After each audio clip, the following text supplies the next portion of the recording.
कि चिंता करनी नहीं चाहिए, लेकिन आप तो सामान्य जीवात्मा हो, परमात्मा के जीवन में चिंता है। और चिंता करते करते वो क्या कह रहा है परमात्मा?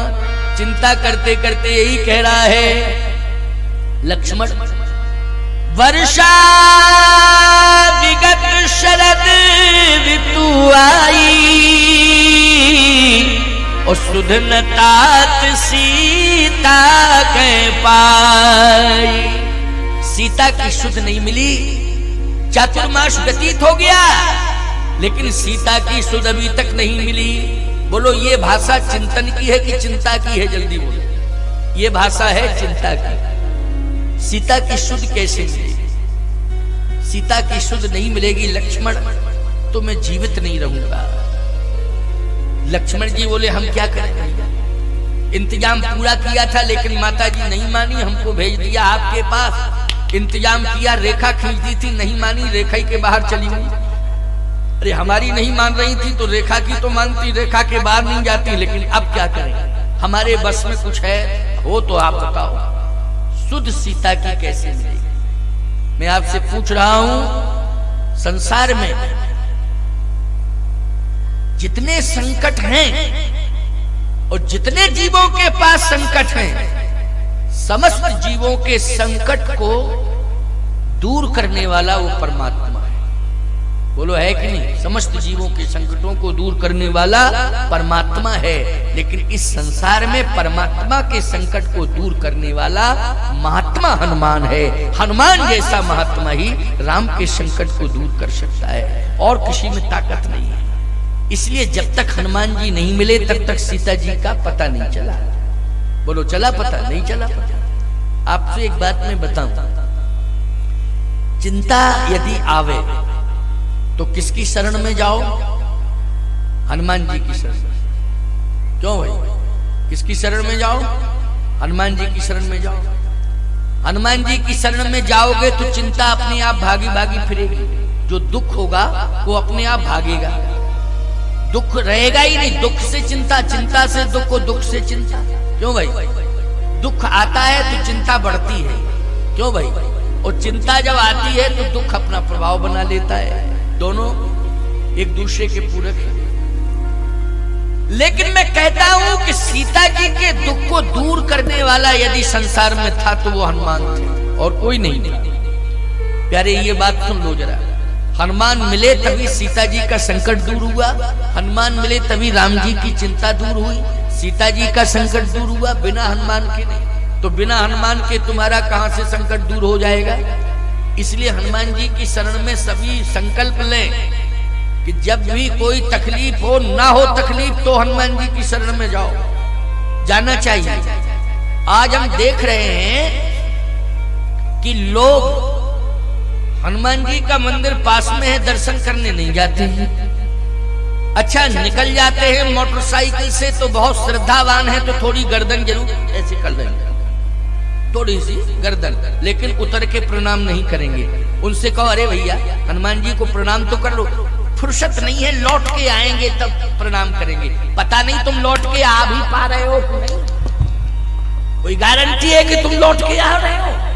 हाँ, हनुमान जी अगर गारंटी ले ले तो तुम लौट के जरूर आ जाओगे। बोलो भाई, हनुमान जी अगर गारंटी ले ले तो लौट के कंफर्म आओगे, और हनुमान जी ने अगर गारंटी नहीं ली तो तुम्हारी गारंटी फेल है, गारंटी नहीं कि तुम लौट के आ जाओ। इसलिए मैं कहना चाहता हूं कि अगर देवी देवताओं का स्थान मिल जाए तो उनकी उपेक्षा नहीं करना। वो तुम्हारे गांव के देवता हैं, दूसरे गांव के भी देवता हो, रोड सड़क खलियान खेत खलियान कहीं भी देव बैठे हो, उनका बहिष्कार नहीं करना, उनको प्रणाम करना, उनको स्वीकार करना। समझ गए हो कि नहीं? उनको अवश्य स्वीकार करना।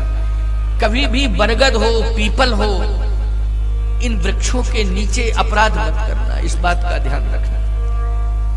चाहे जैसा संकट तुम्हारे जीवन में क्यों ना आ जाए, इनके नीचे अपराध मत करना। देवताओं का वास है, याद रखना। इन वृक्षों को वृक्ष मत समझना, इन वृक्षों को साक्षात भगवान मानना। क्या मानना? भगवान मानना। इसलिए इनकी मर्यादा का विशेष ध्यान रखना। इनमें देवताओं का वास है, इसलिए किसी भी प्रकार की कोई गंदगी फैलाने की जरूरत नहीं है, अपराध नहीं होना चाहिए, अपराध से बचना चाहिए। आओ प्यारे, भगवान राम कहते हैं लक्ष्मण सीता की सुध कैसे मिलेगी। लक्ष्मण जी ने कहा भैया हम तो मजबूर हैं, जितना प्रयास करना था हमारा प्रयास हो चुका है, अब हम प्रयास क्या करें, हमारी समझ में खुद नहीं आ रहा है। लेकिन प्यारे आगे हनुमान जी ने ही सांत्वना दी, आगे हनुमान जी ने सांत्वना दी। जबकि ये चौपाई जब कही भगवान राम ने तब हनुमान जी मिल चुके थे। कौन सी चौपाई? किष्किंधा कांड की चौपाई है ये। चातुर्मास किया भगवान ने, इसके बाद वर्षा विगत शरद ऋतु आई, सुदन तात सीता के पाई। तो इसका मतलब हनुमान जी मिल चुके थे। भगवान राम ने कहा कि लक्ष्मण सीता की शुद्ध मिल सकती है, सीता भी मिल सकती है। किसके प्रयास? कहे प्रयास किया जाए।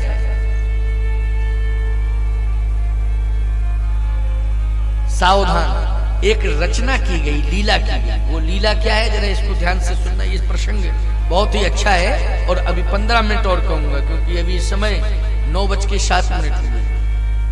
वो टाइम तो टाइम होता है, 9:30 बजे तक आरती, आरती के बाद फिर कुछ लोगों को शादी विवाह में भी जाना है, इसलिए आप लोग जिनके यहाँ विवाह आदि के निमंत्रण हो उसको भी पूरा कर सकते हैं, नहीं? और मंच भी पूरा हो जाएगा और बात भी हम अपनी कह देंगे समय में। लक्ष्मण जी ने कहा कि एक बात मेरी समझ में आ रही है, उसको आप ठीक से सुन लें। हाँ सुनाओ। सीता जी का पता लगाने का जिम्मा किसने लिया था? जिसको तुम लोग ठेका कहते हो, ठेका किसने लिया? जिम्मा, जिम्मा किसने लिया? ठेका किसने लिया? किसने संकल्प लिया था कि सीता जी का पता हम लगाएंगे? भगवान राम ने कहा सुग्रीव ने। सब प्रकार करे हूं शिवकाई, जय विद मिले जान की आई। सुग्रीव। लक्ष्मण जी ने कहा कि हम सीता जी के पास तो नहीं पहुंच सकते, लेकिन सुग्रीव के पास तो पहुंच ही सकते हैं। और यह भी गारंटी है कि उसने वचन दिया था, तो हे प्रभु हम इस नौबत पर पहुंचा देंगे उसको कि उसको राजी राजी नहीं बेराजी पता लगाना ही पड़ेगा। और अगर नहीं लगाएगा पता तो उसका भी पता नहीं लगेगा। ये भी पक्की बात है। भगवान ने कहा गड़बड़ हो जाएगा, ऐसा मत करो। एक काम करो, तुमने अच्छा क्या सोचा है? लक्ष्मण जी ने कहा मैंने यही सोचा है। क्या? कि आपने सुग्रीव के बड़े भाई को मारा, बाली को। हाँ मारा। तो हमने तो यही सोचा कि अगर नहीं पता लगाता है तो बड़े ने बड़े को मारा और छोटे ने छोटे को मारा। फैसला ही या तो पता लगावे और नहीं तो फैसला हमने यही कर लिया है कि बड़े को बड़े ने मारा और छोटे को छोटे ने मारा।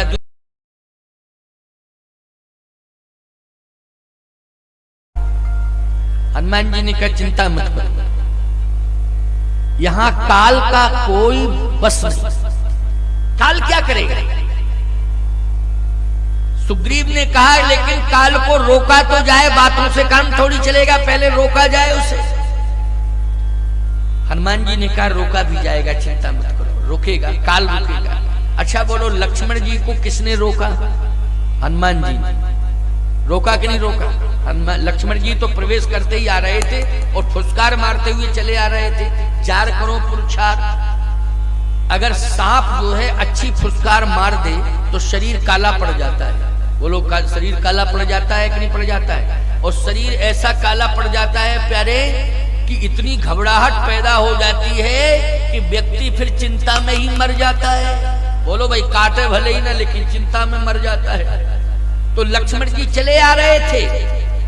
लक्ष्मण को, शेष रूपी लक्ष्मण को रोकने के लिए आज लक्ष्मण काल बन करके प्रवेश किए तो महाकाल के रूप में हनुमान जी पहुंच गए। प्रमाण क्या है? बोले तारा सहित जाए हनुमाना, और चरण बंद प्रभु सुजस बखाना।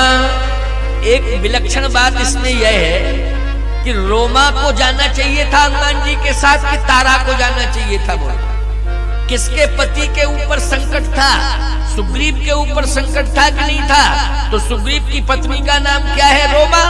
और बाली की पत्नी का नाम क्या है? तारा।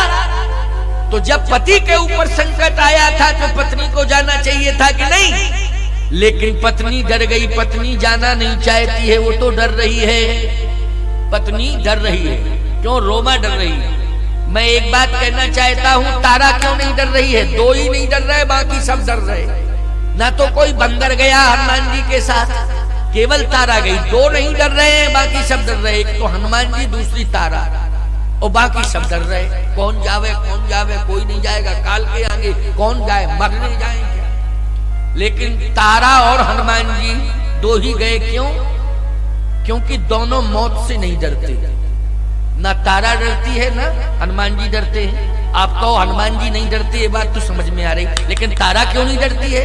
तारा इसलिए नहीं डरती है क्योंकि तारा बिकल देख रघुराया, ओ दीन ज्ञान हर लीनी माया।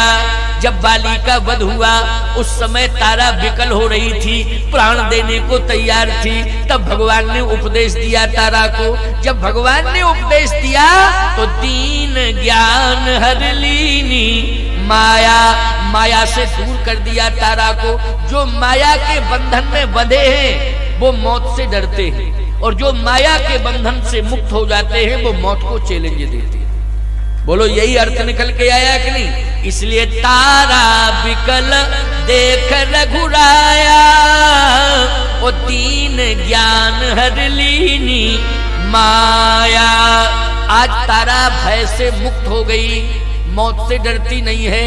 और हनुमान जी तो हनुमान जी महाराज हैं, उनको तो क्या डरना मौत से है? कहाँ मौत आएगी? वो तो अजर और अमर है। इसलिए तारा कहती है कि मैं चल रही हूं साथ, मुझे डर नहीं लगता है मौत से। मैं एक बात कहता हूं, पत्नी को डर लग रहा है कि नहीं डर रहा है? पत्नी को मौत से डर लग रहा है। यहां तक वर्णन आता है कि जितने भी मंत्रीगण थे वो सब मंत्री भी डर रहे हैं, पत्नी भी डर रही है, कोई साथ जाने को तैयार नहीं। लेकिन तारा साथ जाने को तैयार हो गई। तो तारा सहित जाए हनुमान, और चरण बंद प्रभु सुजस बखाना।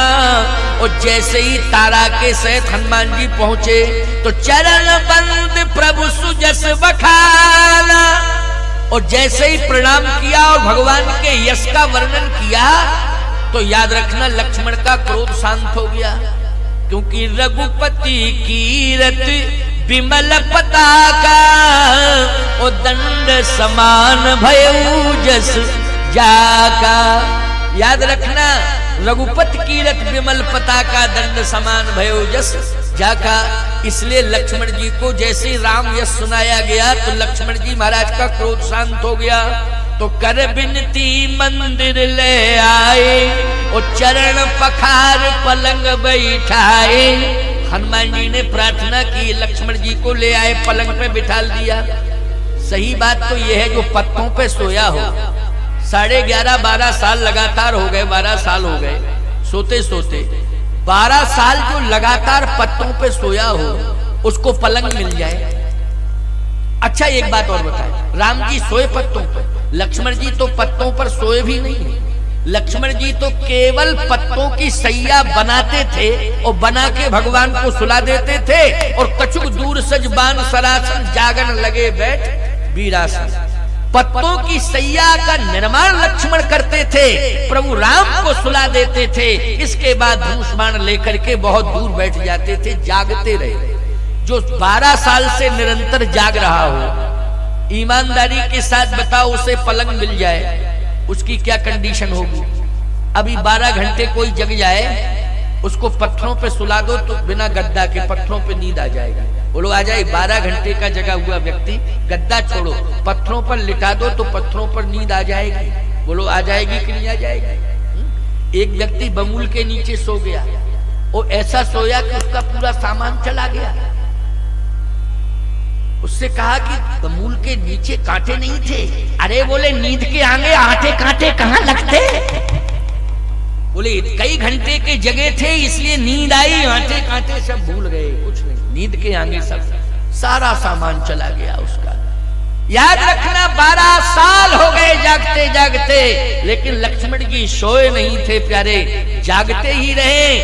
आज पलंग मिल गया, रामायण में लिखा है इसलिए कह रहा हूं। बोलो पलंग की बात लिखी तभी तो रामायण किष्किंधा कांड पढ़ते हो ना, पढ़ना, उसमें लिखा है कर बिनती मंदिर ले आए और चरण पखार पलंग बैठाए। पलंग पे बिठाला। अच्छा बिठाना ही था तो कुर्सी पे बिठाल देते, जरूरी था कि पलंग ही पे बिठालना। अच्छा बिठाला, ज्यादातर लोग कुर्सी पर बिठालते हैं, तो भाई बिठालते हैं कि नहीं, कुर्सी पर बिठालते हैं।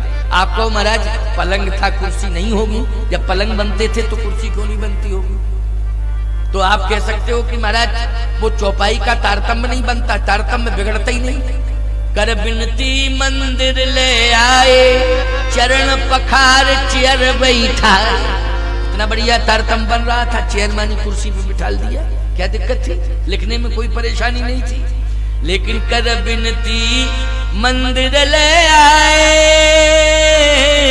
चरण पखार पलंग बैठाए। अच्छा चौकी पर भी नहीं बिठाला, तखत पर नहीं बिठाला, पलंग अलग बात है। इसका मतलब है पलंग मानी सुखद सैया। पलंग मानी क्या है, सुखद सैया। पलंग पे कोई आदमी सोता है तो झूलता भी रहता है।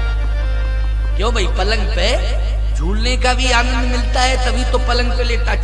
तखत तो चौकी पे लिटा दो तो सीधा मेरुदंड किए रहो, बस लकड़ी की तरह पड़े रहो। किसकी तरह, लकड़ी की तरह। लेकिन पलंग पर आप अगर लेट गए हैं तो फिर याद रखना क्या आनंद आता है पलंग पर। हम तो साधु संत हैं, चौकी तखत पर लेटते हैं, पलंग वलंग पर तो लेटते ही नहीं है। क्यों, आनंद छोड़ के आए हैं पलंग का, इसलिए तखत चौकी पर लेटते हैं। अक्सर कर आपने देखा होगा कि साधुओं की रीढ़ की हड्डी टेढ़ी कम होती, ज्यादातर रीढ़ की हड्डी सीधी रहती, तखत पर चौकी पर लेटते हैं। और गृहस्थों की कमर झुक जाती है और गर्दन हिलने लगती है। क्यों भाई, कमर भी झुकती है और गर्दन भी हिलती है। साधुओं की गर्दन कम हिलती है, कमर टेढ़ी कम होती है। गृहस्थों की गर्दन भी हिलती है और कमर भी टेढ़ी होती है। और गर्दन भी कैसे हिलती, याद रखना, अभ्यास की बात है। इंसान पुरुष बात को स्वीकार करता है, समझता है, स्वीकार करता है। स्वीकार में वो ऐसे ऐसे करता रहता है। क्यों ऐसे, तो जब भी पुरुष की गर्दन हिलती है तो ऐसे ऐसे हिलती। अच्छा महिला की एक आदत होती, चाहे जितना समझाओ लेकिन आदत यही है। समझ गए हो, बड़ी मुश्किल में समझ में आती है बात, तब ऐसे कहेंगे, कभी कभी नहीं तो बुढ़ापे में भी गर्दन महिला की हिलती तो देख लेना, अंदाज कर लेना। सावधान, अभ्यास बनाओ कि हम बात को स्वीकार करें। सही बात को तो स्वीकार करें, गलत बात नहीं करना चाहिए स्वीकार, हम बिल्कुल स्वीकृति नहीं देंगे, लेकिन सही बात स्वीकार करना चाहिए। और स्वीकार में हमारा इशारा गर्दन का ऐसे होता है कि नहीं होता है। आज पलंग का उदाहरण मिल रहा है, किष्किंधा कांड में मिल रहा है, पलंग पर बिठाया है। अरे भाई पलंग पर क्यों बिठाला, मंदिर में बिठाला था, करबिनती मंदिर ले आए तो उसमें चौकी पड़ी होनी चाहिए थी, चौकी पर बिठाल देते। लेकिन पलंग पर क्यों बिठाला, पलंग वह पलंग था जिस पर सुग्रीव सोता था, वो साधारण पलंग नहीं था। सुग्रीव जिस पलंग पर सोता था उसी पलंग पर बिठाला। तो सुग्रीव के सोने वाले पलंग पर क्यों बिठाला। सुग्रीव ने 4 महीने चातुर्मास प्रभु राम ने किया, सुग्रीव ने 4 महीने तक खबर नहीं ली। लियो तो बताओ, चातुर्मास करते रहे भगवान, सुग्रीवों सुदमोर विशारी पावा राजकोषपुर नारी। तो 4 महीने भगवान ने चातुर्मास किया, सुग्रीव गया ही नहीं। करता क्या रहा? इसी पलंग पे सोता रहा। इसका मतलब है पलंग दोषी है वो। सुग्रीव उसी पलंग पे सोता रहा। सुग्रीव दोषी है और पलंग भी दोषी है, दोनों दोषी है।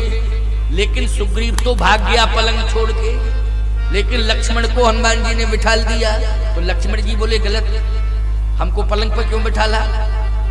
चौकी पे बिठाल देते, तखत चौकी पे बिठालना चाहिए था, पलंग पर क्यों बिठाला? हनुमान जी बोले जानबूझ के बिठाला है। जानबूझ के क्यों बिठाला? इसलिए बिठाला कि इसी पलंग पे सुग्रीव सोता रहा। अरे तो सोता रहा होगा, मुझे भी क्यों बिठाल दिया? क्या मैं भी सो जाऊं? अरे बोले आप नहीं सोगे, फिर आपको बैठा सुग्रीव देखेगा इस पलंग पे तो सोएगा। क्यों?